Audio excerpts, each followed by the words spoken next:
네, 안녕하세요. 케박TV의 케박입니다. 오늘은 마지막 시간인데요. 네이버 검색 엔진에 대한 부분을 설명드리고자 합니다. 네이버 검색 엔진이 하는 역할은 여러분의 글을 수집하고, 수집한 글을 점수를 매기고, 또 노출을 시켜주는 그런 역할들을 하게 되는데요. 크게 검색 엔진은 리브라라는 아주 큰 검색 엔진이 있습니다. 예를 들면 이렇게 리브라라는 검색 엔진이 있고요. 그 옆에는 소나라는 검색 엔진이 별도로 존재합니다. 그러니까 이 리브라라는 검색 엔진과 소나라는 검색 엔진은 별도의 엔진이고요. 이 소나라 엔진이 리브라 엔진 속에 들어가 있는 것은 아닙니다. 별도의 각각의 역할을 하는 큰 엔진과 작은 엔진이 있다고 생각하시면 될 것 같고요. 그 다음에 이제 C랭크라는 게 있습니다. C랭크라는 로직이 있는데 이거는 이제 리브라라는 검색 엔진 안에 들어가 있는 거예요. 다이아라는 로직도 이 안에 들어가 있는 거고요. 뷰라는 것도 마찬가지고요. 그래서 이 나머지 세 가지 것들은 리브라 검색 엔진 안에 있는 작은 역할들을 하고 있는 통계를 낼 때 여러 가지 분석을 하는 개별적인 또 작은 로직이 리브라라는 검색 엔진 큰 틀 안에 포함되어 있다고 보시면 됩니다. 자, 그러면 먼저 리브라라는 검색 엔진부터 볼게요. 글을 수집하고 점수를 매기고 점수에 맞게 노출을 시켜주는 역할을 하는 게 리브라 검색 엔진. 소나라는 것은 우리나라 인터넷 포털 사이트에 게시된 모든 문서를 비교하고 유사 문서를 판독합니다. 여기서 이제 정확히 개념을 이해하셔야 되는데, 자, 리브라라는 검색 엔진이 이렇게 있고요. 그 다음에 여러분, 유저들이 있겠죠? 유저들이 있을 거고, 그 다음에 네이버, 블로그, 여러분이 블로그에 글을 쓰면 이 블로그에 글이 올라갈 거고요. 그 다음에 네이버 서버가 있겠죠? 네이버 서버가 이렇게 있을 거예요. 그 다음에 여기 보이는 소나라는 검색 엔진이 있는 거예요. 자, 먼저 여러분이 글을 쓰게 되면 블로그에 글을 쓰겠죠. 그러면 네이버 검색 엔진이 여러분의 글을 가지고 와서 다시 갖고 옵니다. 이런 역할들을 하는 게 이제 리브라 검색 엔진이 이런 역할을 하는 거죠. 자, 이렇게 글을 갖고 온 다음에 리브라 검색 엔진이 점수를 매깁니다. 그리고 평가를 하죠. 그 다음에 이 글을 바로 네이버 포털 사이트에다가 바로 노출을 시켜줍니다. 근데 이 노출을 시켜줄 때 유사 문서에도 노출될 수 있다는 거예요. 그런데 소나라는 검색 엔진이 여러분이 노출된 글들을 다시 갖고 와서 그걸 이제 비교 분석을 하는 거죠. 판독을 한다는 거예요. 판독을 해서 유사 문서의 경우에는 검색에서 사라질 수가 있는 거예요. 자, 이런 거죠. 예를 들어서 내가 똑같은 글을 올렸는데 이 글이 인터넷에 떠 있는 거예요. 유사문서에. 내가 유사문서 썼는데 어떻게 떠 있을 수가 있지? 근데 시간이 지나서 한 30분 지나고 나니까 이 글이 안 보이는 거죠. 이렇게 될 수가 있어요. 이렇게 된다는 뜻은 리브라 검색 엔진이 노출을 시켜준 이후에 소나라는 검색 엔진이 향후 유사 문서인지 아닌지를 검색 비교하고 난 다음에 노출해서 제외되는 역할을 따로 한다는 것이죠. 보통 이렇게 돼요.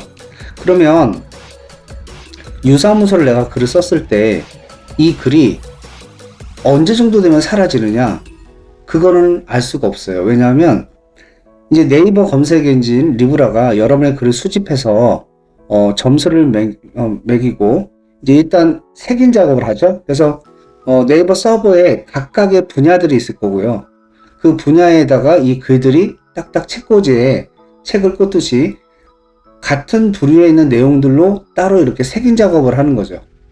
그렇게 색인 작업을 한 다음에 이제 거기서 유사 문서를 판독하는 소나라는 엔진이 이 글을 가지고 비교 분석을 하게 되는데, 보통은 얘가 섹션별로 이렇게 돌아가면서 해요. 왜냐하면 리브라 검색 엔진이 모든 글을 다 한 번에 수집할 수 없죠.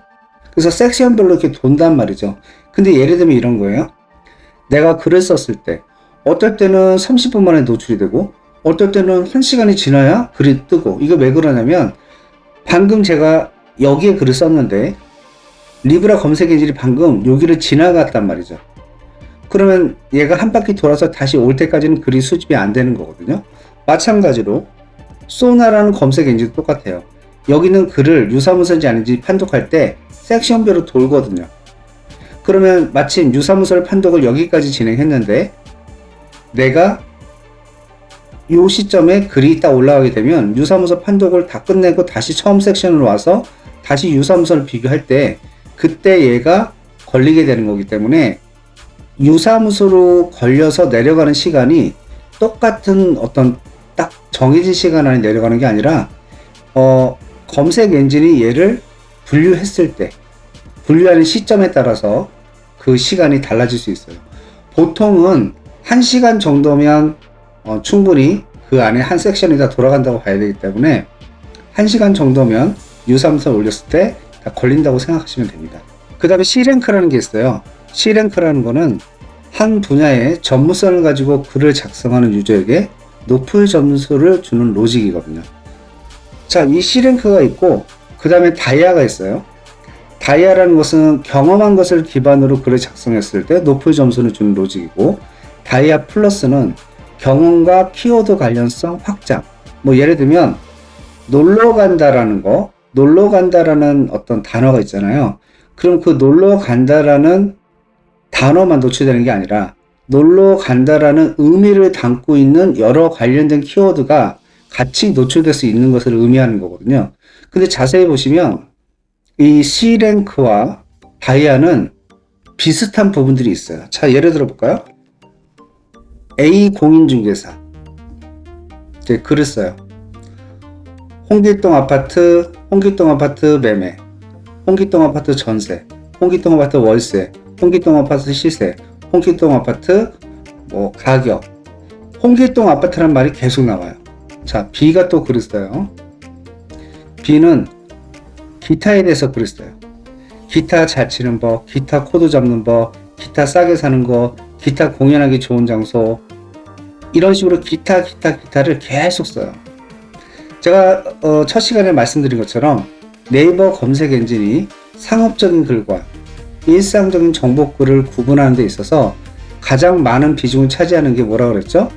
패턴이라고 말씀드렸잖아요. 패턴. 자, 그러면 A 공인중개사 홍길동 아파트, 홍길동 아파트, 홍길동 아파트, 홍길동 아파트. B 어때요? 기타. 그러면 검색 엔진을 볼 때 A도 패턴이고 B도 패턴이니까 나쁜 글이죠. 그러니까 우리가 사람이 읽었을 땐 다르잖아요. 아, 이 사람 홍보하네 라고 느낄 수 있지만, 기타에 대해서 글 쓴 사람은 아, 이건 정보를 주는 사람이네 라고 느낄 수 있지만, 검색 엔진은 사람이 아니기 때문에 글을 읽고 이해하고 판단하는 게 아니라 그랬잖아요. 그러면 단순한 패턴을 가지고 보게 되면 둘 다 나쁜 글이에요. 그런데 반대로 볼게요. C랭크는 전문성을 가지고 글을 쓰는 사람한테 높은 점수 준다고 했어요. 그러면 내가 한 분야의 전문성을 가지고 글을 쓰려면 한 분야라는 게 특정이 되잖아요. 그럼 나는 기타의 전문성이 있어. 그러니까 당연히 기타에 대한 내용을 계속 얘기할 수밖에 없는 것이고, 그럼 기타라는 키워드가 계속 나올 수밖에 없죠. 본문 첫 글마다 기타라는 키워드가 계속 반복이 될 수밖에 없는 거잖아요. 그럼 C랭크 입장에서 보면 A 공인중개사 홍길동 아파트도 좋은 글이고 기타라고 쓴 것도 좋은 글이 될 수가 있는 것이죠. 자, 그러면 검색 엔진이 어느 글을 좋은 글로 볼까요? 당연히 B를 좋은 글로 봐요. 단순하게 패턴과 이 C랭크 키워드를 보면 어느 글이 좋은 글인지 알 수가 없는데 어떻게 알까요? 그걸 결정짓는 세 가지가 있어요. 재, 채, 패라고 하죠. 이 재채패는요, 네이버 검색 기준이 아무리 바뀌어도 절대 바뀌지 않는 기둥과도 같은 기준 세 가지예요. 이 재방문자, 체류시간, 페이지 뷰거든요. 이거는 왜 절대 못 바뀌냐? 네이버 블로그에서 상당히 많은 이웃을 가지고 있고 좋은 글로 평가되고 피드백이 좋고 조회수가 굉장히 높은 그런 블로그들의 특징, 그 통계상에 나오는 특징 세 가지가 이 제시패거든요. 그러니까 C랭크 검색 엔진이 A 공인중개사의 이 홍기동 아파트 글을 계속 봤을 때 이게 C랭크에 부합되는 글인지 패턴이 있는 나쁜 글인지를 알 수가 없다는 거죠. 근데 뭘 가지고 아느냐? 재방문자 기록을 보면 알아요. 이 사람이 썼는데 한번 들어갔던 사람이 지속적으로 계속 방문하네. 그 다음에 체류 시간. 이 사람의 글에 들어가서 오랫동안 머무네. 체류 시간이 길다는 것은 글을 읽고 있다라고 판단한다고 그랬죠. 왜 글을 읽어요? 내용이 좋으니까. 그러니까 이거는 전문성 있는 글인 거죠. 페이지뷰. 들어가서 이걸 하나를 읽고 나오질 않고 이 사람이 쓴 다른 글들을 계속 카테고리를 연결하면서 계속 글을 여러 개를 열어봐요. 왜 열어보죠? 첫 번째 읽었던 글이 좋았기 때문에 이 사람이 쓴 다른 글도 읽고 싶은 것이죠. 근데 여러분이 쓴 매물글들은 재방문자 확률도 적고요. 체류 시간 당연히 짧아요. 왜냐하면 아파트를 예를 들어 볼게요. 아파트에 대해서 가격을 얘기해요. 그리고 아파트 설명을 해줘요. 근데 나는 그 아파트를 거의 다 알고 있거든요. 그럼 뭐만 관심 있어요? 가격. 그러니까 가격만 보고 바로 나가버려요. 그러니까 체류 시간이 짧을 수밖에 없고요. 페이지뷰도 일어나지 않게 돼요.